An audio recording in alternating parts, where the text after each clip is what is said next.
You can see some of the signs left by protesters here on the windows of the DA's building.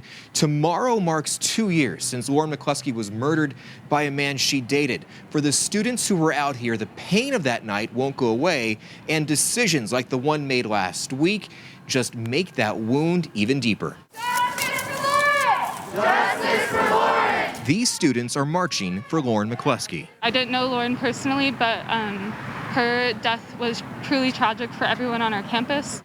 They're also marching to feel empowered. If I were to be harmed or assaulted in any way, I would have no trust in the process. Rebecca HARDENBROOK is a member of a University of Utah campus group called Unsafe U. I have lived in Salt Lake now for 6.5 years-ish, and I've never felt less safe in my life. She was on campus the night Lauren McCluskey lost her life. Mostly like overwhelming sadness. That sadness has turned to anger. Last week, Salt Lake County DA GILL announced his office would not pursue charges against former U of U police officer Miguel DeRoss. He was assigned to McCluskey's extortion case. In the days before she was murdered, DeRoss shared explicit photos of Lauren with his co-workers. Miguel DeRoss abused his power and authority as a police officer. Several speakers This has to stop. Expressed outrage at what they believe is a lack of support for victims. I would say that every step of the way she was failed by the people who had the power to do something about this and to really protect her.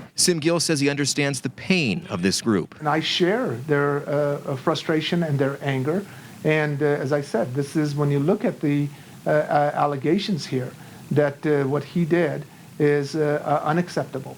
But he adds there is no law in the Utah code he could have used to seek charges. As soon as we became aware of it, we contacted the legislature to say there's a deficit here.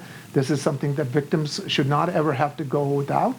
Rebecca is already a part of that process. Actually, our group has already been working with some of our state lawmakers. But she and others want more done so they can feel safe and to give Lauren a voice. We must refuse to sit down.